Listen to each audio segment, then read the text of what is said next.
Okay, welcome everybody. This is Lead Talk, and the idea of Lead Talk is for Gun Owners Radio to introduce you to different firearms instructors in San Diego, Orange County, Riverside, and San Bernardino, because we have such a wealth of knowledge.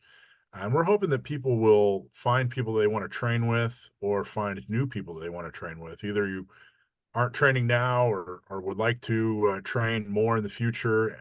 Either way, we want to introduce you to all the talent all across Southern California, and so that you can get to know them a little bit better, and you can see a little bit deeper into their philosophy above and beyond, grip stance and sight alignment, and all the basics. So today, Phil Huey from ShoreShot in Oceanside has agreed to be our guest. So without further ado, Phil, why don't I turn it over to you? And thank you so much for being with us. All right. No, I really appreciate it. Thanks for inviting me. No, I appreciate the opportunity. Now, and it kind of just introduce people for the ones that don't know me. Like I said, my name's Phil Huey. I actually own Shore Shots and Airport Security Academy. And prior to actually being an owner there, I was 21 years in the Marine Corps, where that's pretty much where a lot of my foundations where the firearms training came. But the mindset that I'm going to be talking to you about today, it can be thought of in a lot of different things. People look at it as, this is the only way. I'm not going to give you a one, two, three, like, hey, this is the steps that you need to do, because everybody's different. But the mindset training is just as critical as it is for those techniques that when you go to the range. We think about all the security and all the things that we need to do for our shelter, just the things we need when things got a little bit tough during COVID. Remember, water, food, and all the other things that go along with it. And then we also have a lot of people like myself. I like to prep for the worst situation, which is the mindset. I like to be able to communicate with people I love. I like to be able to take care of them medically. And these are things that you need to do. So when most people they think about getting that mindset, with that device, whether it's a fire, chemical agent, taser, pepper spray, all these different things you look at, they think, hey, as long as I have that weapon, I'm good to go.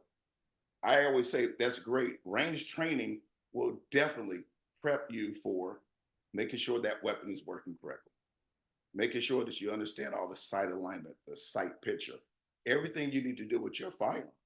But one of the things I also suggest to people to go through some tactical training, something that's going to induce some stress, that's going to get you prepared for that one situation.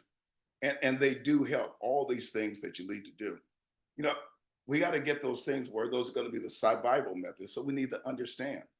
We have to understand in prepping for this that even in a world that we think is great, living in great neighborhoods and so forth. I grew up in two different types of neighborhoods. I grew up in what they used to call South Central LA, and then up north. Lived in all kinds of different situations growing up. My first experience with preparing, just kind of give you an idea where I got to where I am now, is I started learning just martial arts, judo, loved it, jujitsu, just the manipulations of everything. Then a good friend of mine introduced me to boxing, and I loved going to that. That was during the, Muhammad Ali times, and I thought I could do the rope a dope and everything else, doing all the training, barely even touching the bag and everything. And then when I got my first sparring match, now that's real life. My mind was not ready, because the first time I got hit, my mind went, wow, what do I do now? And then I just went kind of wild, just kind of went into a frenzy. But afterwards, I learned that I said I have to do more than just learning techniques. I had to prepare and train in a real life situation, just like grappling. Another example of this is when you see videos sometimes of people that get into fights. They're great mixed martial artists, but when they do their training, they learn to tap, when things get rough. Now, when I used to train with the military police, we used to train a lot of personnel. I used to tell them, don't train to tap. We used to train in threes. Two would be going at it. I wouldn't be the one that could tap out. I wouldn't be able to stop fighting until that third person who was actually watching us says, okay, you're done. And we go from there. So it taught us to get in that mindset. We fight to get out of that situation. So when we got into a real life situation, there was no hesitation at that point. And when you look at it right here, look at the recent incidents there we just had on Saturday. A lot of people, were, surprised at that. And you don't want to get in that surprise mind when something happens that way. You want to be in that prepared situation that, hey, bad things happen. I have to prepare for it and I have to train in that manner. We at ShoreShot, that's one reason we prepare ShoreShot because we want people to get that situation. I get a lot of people that come in, they're great shots. And then the minute we put them into a critical thinking situation, they freeze up, they don't shoot when they're supposed to, or they shoot too early. And then afterwards, they learn the process after repetitive training. They get better at it. So you have to understand the importance of that. So the jujitsu, the boxing, and all the other things in the sparring, those are the things that we need to look at. We have to understand the mindset is an attitude, and it's an attitude and a mental aspect that should be each and every time we're going out there. Like I said, good people do bad things, and then you have to also be prepared in one other aspect. You may have to do something that our mind is not normally prepared to do. Let's talk about just utilization of a firearm. We have a firearm. We train how to utilize it. We get our mindset of, well, I can draw my firearm. I can point at that stationary target. I even suggested my students and other clients, don't just be stuck with the range. Put yourself under stress, because in that situation where somebody's trying to hurt you, trying to hurt a family member, a loved one, or even if you're maybe a client. Look at the Secret Service that was right there. Their whole idea was to protect, Donald Trump, our president at that time, and stuff like that. So they had to go into that action where they had to be standing in front, be prepared to do those things without hesitation. You can't hesitate when you have that mindset, because it can be the difference between life or death at that point. You may have to do something that you don't want to do. One of the situations that I had with one of our members, the first time that she actually did one of our scenarios, we taught her all the techniques. She went to the class, she knew how to draw the firearm. We even taught her how to do the chemical equation if it went to that aspect. She had a scenario where somebody was in the house and they wouldn't stop and they were going to come on to her. She drew her firearm, she gave the commands, she's given verbal, all the things that she was taught. And first time she waited a long time, but she actually discharged a weapon in the scenario. Afterwards, emotionally, it overwhelmed her. And she sat down and literally cried. And then she actually told me, she says, I know I did the right thing, but it was hard for me to do it. And that's where it's a mental conditioning. It doesn't mean that I'm going to get used to, like, hey, I can take the life of somebody, but I have to prepare myself and develop myself conditionally to be prepared to do something that I don't want to. And that's where that stress, I'd say inoculation, and then going through like training for like competitions. Think about all the different competitions where you go out there, you don't necessarily compete with somebody else, but you compete with yourself, where you deal with your stress, trying to do the best you can.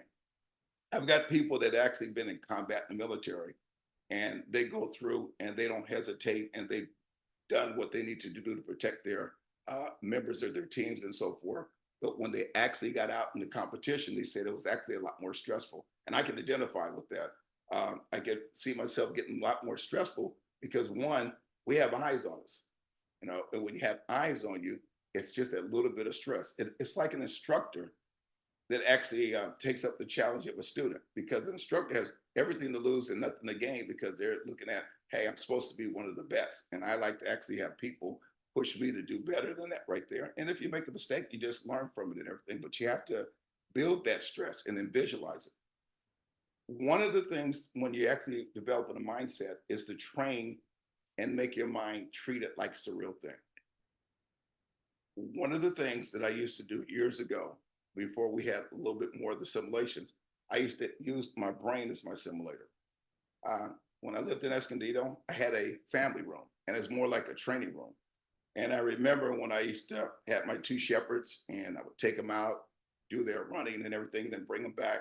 And they're just sitting at me, probably thinking, what is he doing? But I would literally close my eyes, and this is a visualization, and actually see things happening. Somebody attacking me with a knife.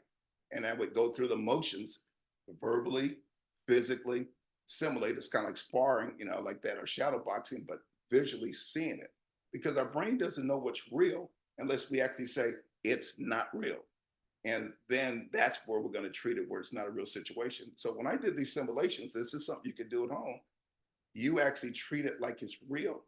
And then when things actually happen in real life, my body and my mind responded exactly the same way. So all those techniques that you actually learned, the technical techniques, whether it's martial arts, shooting, drawing for the holster, you have to actually simulate realistic, like defensive combat situations so that your body's going to respond the exact same way. So that's actually where you're doing that mental conditioning, like you prioritize, drawing from your firearm from other different positions, and then go to other, other places in training. I love training with other instructors and having them put me under stress, whether it's outside, inside, or anything else at that point, because I want to achieve the most technical situation or the most, well, it's defensive best situation under the most stressful situation, coming from all kinds of different things, all kinds of different combative defensive situations. And those are the things that I found out it helped. I know some people that became very good friends of mine, and they actually go out. They're all martial arts, but they go to areas where they actually train for a week, and then they actually get in a situation where they're going one on one. And then, like I told you, when you have that third person, they don't stop until either they complete the task of taking a firearm and utilizing it to stop the other threat or a knife or whatever it may be, or until the instructor stops them, because they're realizing nothing stops until the situation is made calm by your actions and everything. And then you also have to learn how to keep your mind, together here. And people actually say, hey, Phil, what's a way that I can try to probably keep this together? Just staying calm. Meditation. I did meditation early in life. Well, and I have that, share, just kind of backing up a little bit, and actually talk about when I transitioned out of the boxing. I thought it was going to be my next step as I introduced to karate. But in karate, when I was doing it, I was more into the katas. And if everybody's familiar with the katas, katas is more in the forms where you learn all the techniques, wax on, wax off, but you're not doing full contact. And I did that. And then I started doing competitions where I was actually not doing full contact, where you just touch and then they raise the flag and you get your point. And I did that for a couple of years, got very good at it. And then the first time I actually got into a physical situation, I did exactly like I did in the competition. I actually was, doing the punching, but it wasn't follow through. It wasn't the full contact. It wasn't the real thing. And thank goodness that the person that was there, he actually took a hold of me, literally grabbed me by the feet and held me upside down. And I'm thinking, wow, what just happened? And I realized that I didn't train for realism to really defend myself. And it was that moment I realized, I said, I have to train this, I have to train my mind, but also have to train to go full body contact, but also staying calm and doing it right. One of the things that happened afterwards, I did tell my sensei, and I did suffer for the next year or so because he started training this. And that's what you have to do is visualization. You have to stay calm in those situations. You got to be mentally rehearsing every serious situation or scenario you might come across. When we get some students coming in, we ask them, what is the one thing that you're most concerned about? And when they tell us that, we start training them and getting them realistic situations. If it's an empty hand control, we start putting them wrist locks and they have to do counter. If it's grabbing the arm, if somebody said concerned about somebody grabbing them behind, and then they have to go through and realistically go all the way out and everything. So you have to do those, some like scenario based training and everything. Be prepared for whatever happens. You also have to be prepared for one other thing. Be prepared to go to another step. Be prepared to not necessarily, do the traditional thing. You may hear things like, okay, stay in place, stay in place. For example, it's just like I listened to another instructor from last year when we were doing some training on this, and he brought up the same example. We think about what happened at 9/11. We are going to know the situations that's happening right there. We're going to have to learn to trust our gut, our instincts. And there's so many times when people say, man, I had a feeling. That's all part of your training too. You have to trust your gut. They were told to literally stay in place, don't move. And actually, the best thing for what the situation was is you needed to be moving, exiting those buildings. And then it would have been a lot better. Be prepared to change, based on what's happening at that time. You have to be aware of all your surroundings, looking at what other people are doing, looking at what law enforcement are doing, but relying on that and never stop, doing all that training. When you do that, in addition to like all those techniques that you learned in the past, like I said, learn how to deal with that stress. You hear me talk about so much right here. Learn how to deal with the stress for all the situations right there. And again, I can't right there do competitive shooting, go to events, go to tactical training. There's so many instructors that we have in San Diego County and all the neighbors of county that they have all kinds of different training. Take on those trainings because they have tactical training, one-handed shooting training, and then you learn from different people. And when you learn from different people, you're going to be dealing with those constant changes of situations, and then also your decision making ability. And again, we go back when I was talking to a lot of people, the simulations in your brain, or even like I said, when you come to us, I tell people don't get stuck on one thing. Another thing that I tell people is you have to be more or less for your situation awareness, but also don't go in that cocky method. For me, I said, what I'm telling you is not, the go all, no all for everything, but this is my advice to everybody. Don't go around if you know something. If you have a firearm, if you have it concealed, or if you're security or whatever it is and it's exposed, don't go around trying to show what you got, what you have, and then you're prepared. And actually, when you have your CCW, it actually should be just like it is, concealed carry. And the only time it should actually come out is when it's absolutely necessary. Don't be wearing clothing and everything else that advertise, I have a gun, I'm a tactical wizard, and so forth. I like that thing. It's like I'm walking, I'm blending in, I'm walking softly, but I'm prepared to actually come out, and defend myself in an aggressive and a decisive manner at that point. And those are the things that you need to be prepared to do. And that's one of the things for the mindset at that point. So when you actually get that, you're working on the strat, you get the combat mindset, and that involves training in critical situations and problems, solving and prioritizing, using that skill under the most stressful situation. The other ones you keep hearing me repeat right there, you got to be able to deal with it morally. We get out there, we have our firearms, and we hear that so much. Hey, I have my firearm, I went to some training. We have to be able to mentally and morally be able to do it too. You also have the physical, disciplines, but also you have the rules and regulations. You have to do everything in accordance with the law. So when I get out there, I advise, and I'm constantly doing the same thing. What is this person intended to do? Be aware of your surroundings. If I see somebody where it's going, looking like they're preparing to come at me or several people, I look for another different route. That's all about a combat mindset too. Think about the military. Think about a special operations unit. Most special operations units don't want to be seen. Most special operations unit don't want to engage. That's the same mindset that I say that we should have out there. We don't want to be like noticeable, like, hey, I'm the big bad guy, come and see what I can do. We want to have that mindset. I'm just blending in. I'm acknowledging you. I'm letting you know I'm here, but I'm not going to be challenging you at that point. So I want to be going out there, walking softly, but also having my mindset prepared to deal with any situation that comes up, whether it's a live fire situation where it's a firearm, whether it's a situation with use and control, chemical agent, or taser. And those are the things you need to be able to deal with. So you got the moral, the physical discipline, and like I said, everything that needs to be realistic.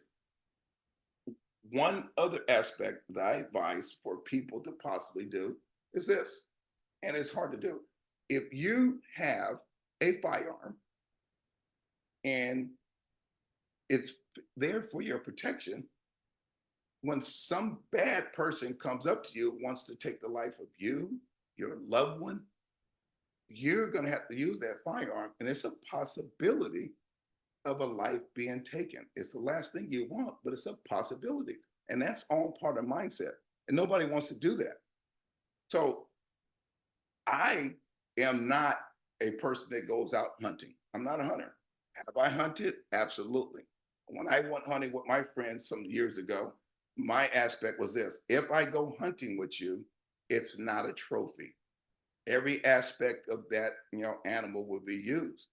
But it also was a thing that I did something that's, I don't really want to do, don't want to take somebody's life, but I'm prepared to do that. And what the taking of that life, uh, that actually prepares you for that one situation that you may have to do. I know there's a lot of people say, "Oh no, you're taking the animal's life," but that's something you might have to do with, a human being. So somebody going out there hunting, guess what? That's what you do, because that could be that one thing that prepares you for that one situation. And then they go out there, you got the ritual and everything else that goes along with it. But that actually is a situation where, hey, I've taken a life, not a human life, and it can be a hard thing. But that's another way of getting that mindset at that point. Doesn't mean you go out there, taking all the animals' lives and stuff like that. But that right there prepares you. The other things that you're looking at right there: continual improvement of training. You, if you only do the training and you train your mind today, but you don't do it next month and next week, it's not going to be there. So this should be continual training. You know, get that aspect where we teach right there, saying the same thing, backing up, looking around, be aware of every situation, whether you're armed or not. It should be the exact same situation, being aware of what your surroundings are, what's behind you, what's, in front of you. One of the things that we do with a lot of us is when we go out there eating, you know, it's about being aware of your surroundings. My wife knows when I go out eating, she always knows which directions and which chair I'm going to sit in. And she'll sometimes sit down there and she'll say, "Oh, wait a minute, this is your chair. Are you okay with this?" When I go out with my friends, we'll fight. That's just, trying to get that getting that one seat that's going to give our situational awareness. And we're looking at all the avenues. Okay, where's my exits and everything else? If this happens, what are my instructions? Well, I have to give my family members or friends different instructions. That's all part of the mindset too, because things will evolve and real things will evolve. Now, look at what happened with us on Saturday. And you hear these stories about how people handle the situations where they didn't hear things and how mentally it was affected. You need to be prepared, because seek mental health, seek support. You got to have that moral support. These are all the things you're going to have that moral support before, during, after. And that's one of the things that you always hear about the military. Those are all the questions they ask us. How do you feel? Do you feel okay? Is this something that happened at that point? So those are the things that you're actually looking at, because you got to remember, these are just some of the key points that we're actually dealing with. It's not all the key points, but the main things that I always tell everybody is this: whenever you're dealing with any mindset training, just remember this: I'm out there, and the whole purpose is to help my family and defend my family, defend myself. And you got to realize that things happen and good people do bad things too. I actually saw this story again from another instructor, kind of going over the same thing. And he talked about this. He said, good things, and, good people do bad things. And he mentioned about the crews, that they lost all the power. And he talked about how they call it the poop cruise, because nothing was working. And then pretty soon they were fighting, literally fighting over food. These were good people.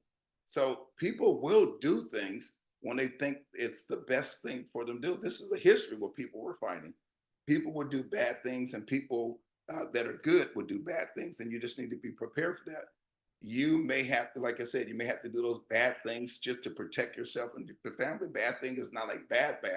That thing is that you don't want to do is use some force that could possibly be deadly force. And that has to be in your mind, and you have to train to be prepared for that. And I lead on that also is when I get the students, the hardest part for them is to point a weapon at a person. We do one drill with our advanced student. We get them in a room, absolutely no live fire firearms. And we have our Glocks that are real firearms, but they have the recoil kits. And then we simulate one of us being the bad guy. And we get them to where they have to give us the commands. And then they hesitate because now they have a real gun, even though it won't shoot. It's got a recoil kit. We make sure everything is safe. And they have a hard time pointing that weapon at us because they're saying, hey, it's a real gun. Yes, that's absolutely what's going to happen. And you have to prepare yourself for that mindset to do that. So you got to be prepared to do the things that you don't want to do. And the more you practice where it's residual, it becomes second nature in a defensive situation, the better prepared you're going to be when you get in that situation where your mind's going to say, hey, I have to use force. I have to protect myself. And not everybody should be, is going to be prepared to do that. Yeah, you can even use the Bible as a reference when they, battle with Jericho, where they weeded out the ones that couldn't go there. Some people shouldn't carry firearms, but they have a defensive method. I had neighbors at one point where they all wanted firearms courses, but then they found out after we gave a basic course, they weren't all prepared for it. So what I did was I got their mindset to be able to do tasers, and we just basically had taser instructions, and they were able to do that. But they had to conduct that, that mindset, that combative mindset, to be prepared to use whatever weapon they were ready to use at that point. Like I said, deadly force, firearms, impact weapons, less lethal forces, tasers, chemical agents. But you have to have that mindset that I may have to do something that I don't necessarily need to do, but I have to practice it continually and continually, where it's going to be second nature, whether it's actually, going hands on all out, like that boxing. Like I said, you can't shadow box and then go in there and fight in the ring. You have to have the real thing, and the realistic training. It's got to be up here. You have to train your mind for it. Like I said, it's not the show all, but those are my views on what I feel, the combat mindset is. And that's just based on my life experience. What I found out is training the mind, going through realistic situations, training it like it's actually real. And then when something has happened in the past, you actually respond to it.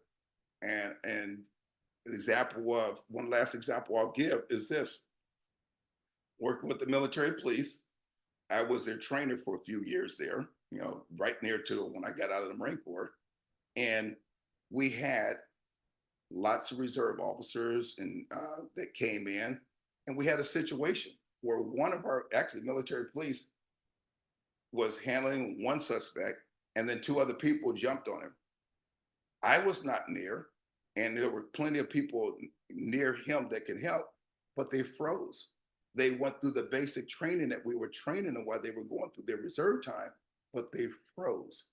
And then me and one other person responded. We took them down, and my backup was there, but it was something we were doing because we were training our brains, regularly. Afterwards, we asked them, and they said, "What happened?" They said, "We were surprised. We didn't know this would happen. We didn't think this could happen here. We just wanted to," it's kind of like getting the check marks. You don't want to train your brain just to get check marks. You want to train your brain so you can deal with that situation that might happen in the future. So that's what my view is on combat mindset, defensive mindset, and I hope what I'm saying can help some people, kind of give them a guidance on some side of some direction on what they may want to do in the future as far as preparing for it. And I appreciate you taking the time to listen to me. That was great, Phil. I have a question. What Yes. was there a moment, or how can people tell? Was there a moment in your life when you realized your mindset had changed, or how can people tell when their mindset has changed, or you know what I mean? Is there some kind of like key that cues in, like, hey, you know what? I'm different than I was 6 months ago because of training. You know, I'm glad you asked that, Mike, because I've had two situations where my mindset and when I really thought I had it together, and I'll have to say it. Here it was training at when I was young. I got to a situation doing martial arts. Uh, I got in that one situation with Ben, where I told you where he grabbed me by my legs, and then my whole course of training. Then 2 years later, I actually was jumped by three people. Okay, but my mindset had changed. And when they jumped me, it was like a confidence. I knew what I was doing, and I just put my I actually was coming out of band for drumsticks, gave it to my friend, and it was just different. It was a calmness in my head as well, and I had it there. Another situation where I actually found out, even after training with the MPs, we got into what was a felony hot stop. I started off everything okay, but I actually had to have one of my younger MPs come up to me and say, "Hey, Gunny, put your gun away." It actually, I kind of like, it was an after action freeze. I was still seeing it, and then I realized, hey, I have to change. Be aware of everything. And so you see, if you don't train on every aspect of it, you can lose part of it at that point. And Mm. now I always tell people, you just have to do regular mental training, and people will realize when they really have it, just walking out, you know you know just even when not looking left and right, pausing and so forth. It's a personal step-by-step situation. Yeah, kind of a comfort and a clarity. There you go. That's perfect. Yeah. Well, Phil, this is awesome, man. I really truly appreciate it. For those that are interested, how do they get a hold of you, or how do they find you so they can train with you? Okay, well, we have it on two locations. Main thing right there is, we made it easy. Info at ShoreShot, and it's a spell the names is SHORE shot. Info at ShoreShot.com. Also, our phone number, you can text or email, and that's 760-439-9538. Again, it's 760-439-9538. Great. Check out Phil and Short Shot right in Oceanside. And Phil, thank you for everything you do for Gun Owners Radio and San Diego County Gun Owners. Really, truly appreciate you, man. I appreciate you too, Mike. It's always a pleasure. Thanks for your time. All Good night, right. everybody.